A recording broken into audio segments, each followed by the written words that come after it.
Things aren't good or bad, right or wrong. They are what they are, and you decide how to interpret them. You decide what reality is for you. Listen up, human. Stop meditating. Even if you don't normally do this, you need to listen and stay with me through this one. This is your first exercise, Ghost. I need you to forget about the term meditation. Free yourself from concepts and experience purely being yourself and the motion of your vitality. This should be an enjoyable experience. Accept whatever happens as uniquely your own. To understand what you are, disconnect your experience from your beliefs. Close your eyes and become aware of the deeply resonating tones moving throughout your body. And particularly think about the point where your mental awareness meets your physical presence. Where is that? Notice that these deep feeling tones resonate even lower, embedded deeper into your experience than the origin point you identified. Simply let go and feel the resonance rolling by deeper and deeper. Ride the wave. Your knowledge of these vibrations will help you recognize the rhythms within you. Simply tell yourself that they exist. They are the great energies of your being in physical form. Anytime you wish to gain clarity or relieve anxiety or worry, take a few moments to sense this tone within you, and you will find yourself securely centered within your own being. If you really want to escape the things that harass you, what you're needing is not to be in a different place, but to be a different person.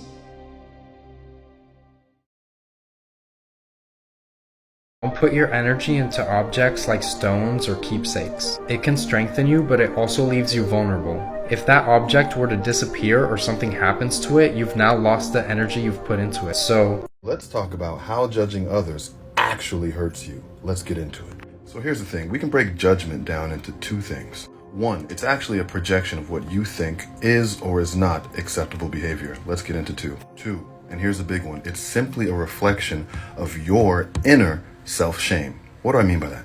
It's actually reflecting an inner shame that you have if you were to do the same thing. Let's put this into context really quick. Let's say, for instance, a dude wearing a pink dress. It's just a dude wearing a pink dress. It's once you start to reflect it off of yourself and what you would do in the situation and how you would feel in the situation, does the shame of self kick in, leading to the judgment of others. Trust me, judging other people only limits oneself. So here's an exercise. What does it look like to live without shame? Why do we invest so emotionally in this matrix of judgment? Socially, I'm speaking. Why is it that it takes courage to simply be yourself? Law number 36. Disdain things you cannot have. Ignoring them is the best revenge. Judgment. By acknowledging a petty problem, you give it existence and credibility.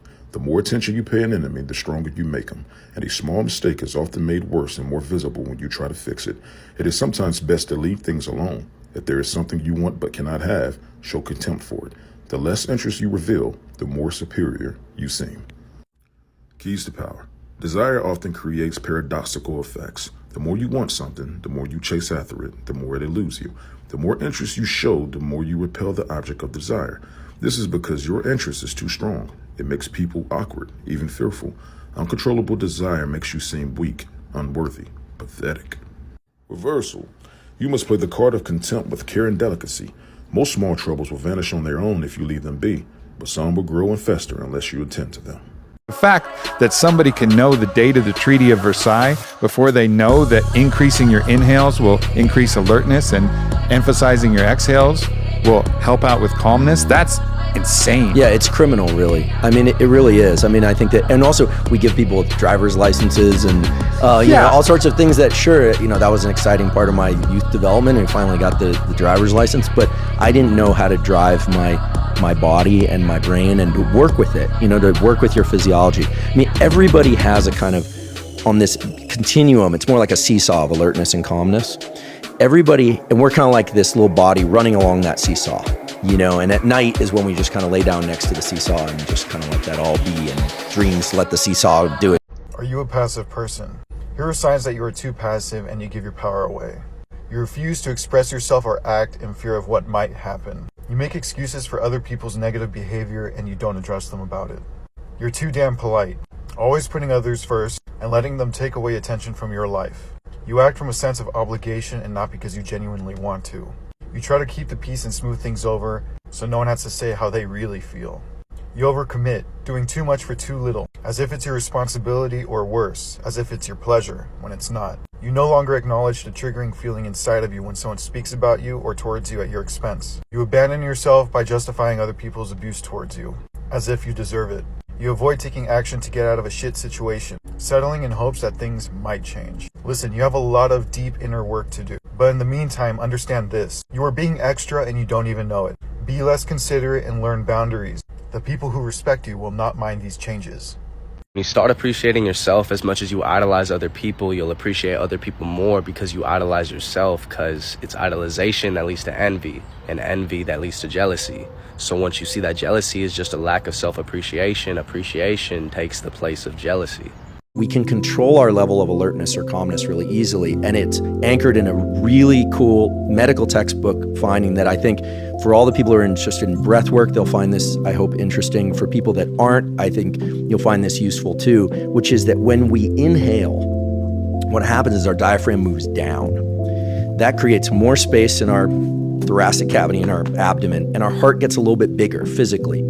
Blood flows a little bit slower through there because it's bigger. It's just like a bigger pipe. So whatever blood is in there is moving a little slower. And there's some neurons in there called the sinoatrial node. They send a signal to the brain, says, wait, blood's flowing slow. The brain sends a signal right back to the heart and speeds the heart up. Okay, so what that means is anytime we inhale, every inhale we ever take, we're speeding the heart up a little bit. So it's like an accelerator. So if you want to be more alert, like let's say you feel like you want to be more alert for whatever reason, you can make your inhales longer or more vigorous. Man, I said it was gonna be my last video about 6 videos ago, but fuck it. Look, don't y'all know that the memory is stronger than the actual present moment when you was in that present moment? Like even the memory of the future. Both memories of future and past feel like the same frequency because you could get it in the future. Depression is called anxiety, and you know the past is called depression. You feel what I'm saying? So it's like